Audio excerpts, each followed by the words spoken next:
ಕಾಗಿನೆಲೆಯ ಪೂಜ್ಯ ಸ್ವಾಮೀಜಿಯವರ ಹುಟ್ಟುಹಬ್ಬನ ಇತ್ತು ಮತ್ತು ಅವರ ಆಶೀರ್ವಾದನೂ ನನಗೆ ತೆಗೆದುಕೊಳ್ಳಬೇಕಾಗಿತ್ತು. ಈ ಸಂದರ್ಭದಲ್ಲಿ ನನಗೆ ಅವರಿಗೆ ಭಾಳ ಹಳೆಯ ಸಂಬಂಧಗಳಿದ್ದಾವೆ. ಅವರು ನಮ್ಮನ್ನು ಭಾಳ ಪ್ರೀತಿ ವಿಶ್ವಾಸದಿಂದ ಯಾವತ್ತೂ ನೋಡಿಕೊಂಡಿದ್ದಾರೆ. ಹಾಗಾಗಿ ಅವರನ್ನು ಭೇಟಿಯಾಗಿ ಆಶೀರ್ವಾದ ತಗೊಳ್ಳೋದು ಈ ಸಂದರ್ಭದಲ್ಲಿ ಭಾಳ ದಿವಸಗಳಿಂದ ನನ್ನ ಓಡಾಟದ ಕಾರಣದಿಂದ ಆರಂಭದಲ್ಲಿ ಮಂತ್ರಾಲಯದ ಅನೇಕ ಕೆಲಸಗಳಿದ್ದು, ಆನಂತರ ಕ್ಷೇತ್ರ ಮತ್ತು ರಾಜ್ಯದಲ್ಲಿ ಕೆಲವು ಓಡಾಟದ ಕಾರಣದಿಂದ ಸಮಯ ಹೊಂದಾಣಿಕೆ ಆಗಿರಲಿಲ್ಲ. 3-4 ಸರ್ತಿ ಅವರಿಗೆ ಸಮಯ ಕೇಳಿದ್ದೆ, ಅವರಿರಲಿಲ್ಲ, ಅವ್ರು ಕೊಟ್ಟಾಗ ನಾನಿರಲಿಲ್ಲ. ಹಾಗಾಗಿ ಇವತ್ತು ಯೋಗ ಪೂಜ್ಯ ಸ್ವಾಮೀಜಿಯವರ ಕಾಗಿನೆಲೆ ಪೀಠದ ಜಗದ್ಗುರುಗಳ ಒಂದು ಜನ್ಮ ದಿವಸ ಇವತ್ತು.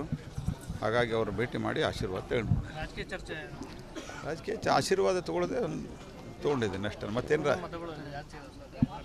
ಅಲ್ಲ. ಆಶೀರ್ವಾದವನ್ನು ತೊಗೊಂಡಿದ್ದೆ, ಅವರು ತುಂಬ ಹೃದಯದಿಂದ ಆಶೀರ್ವಾದವನ್ನು ಮಾಡಿದ್ದಾರೆ.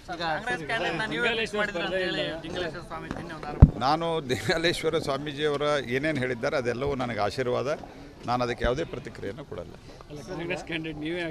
ಅಲ್ಲ, ಅದಕ್ಕೆ ಪ್ರತಿಕ್ರಿಯೆ ಕೊಡಲ್ಲ ಅಂತ ಹೇಳಿದ ನಂತರ ನೀವು ಬೇರೆ ಏನಾದರೂ ಇದ್ರೆ ಹೇಳ್ರಿ.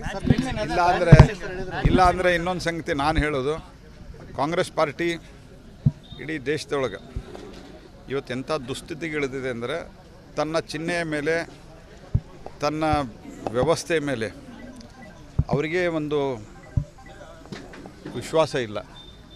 ರಾಹುಲ್ ಗಾಂಧಿಯವರ ಒಂದು ನಾಮಪತ್ರದಲ್ಲಿ ಕಾಂಗ್ರೆಸ್ಸಿನ ಧ್ವಜ ಇಲ್ಲ, ಮುಸ್ಲಿಂ ಲೀಗಿನ ಧ್ವಜ ಮಾತ್ರ ಇದ್ದಾವೆ. ಅಂದರೆ ತುಷ್ಟೀಕರಣದ ಪರಾಕಾಷ್ಠೆ ಎಷ್ಟಿದೆ. ಅದರ ಜೊತೆಗೆ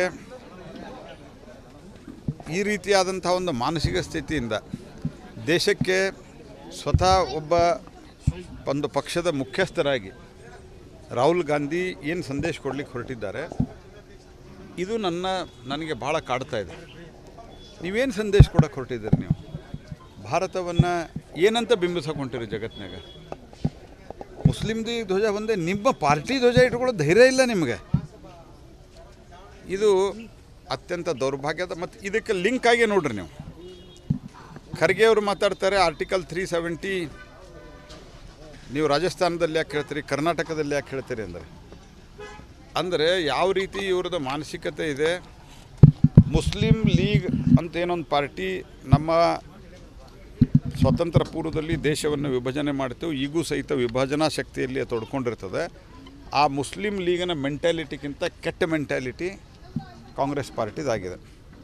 ಆ ಕಾರಣದಿಂದಲೇ ಇವತ್ತು ಇಡೀ ದೇಶದಲ್ಲಿ 75 ವರ್ಷದಲ್ಲಿ ಅತ್ಯಂತ ಕಮ್ಮಿ ಸ್ಥಳದಲ್ಲಿ ಕಾಂಟೆಸ್ಟ್ ಮಾಡಲಿಕ್ಕೆ ಕಾಂಗ್ರೆಸ್ಸಿಗೆ ಸಾಧ್ಯ ಆಯಿತು. ಕಾಂಗ್ರೆಸ್ಸಿನ ದುಸ್ಥಿತಿ ಅಷ್ಟು ಕೆಟ್ಟದಿದೆ. ಖರ್ಗೆ ಅವರು ಹೇಳಿದರು ಮುಸ್ಲಿಂ ಲೀಗ್ಗೆ ಸಂಪರ್ಕ ಇತ್ತು ಹಿಂದೆ. ಯಾರಿಗಿತ್ತು?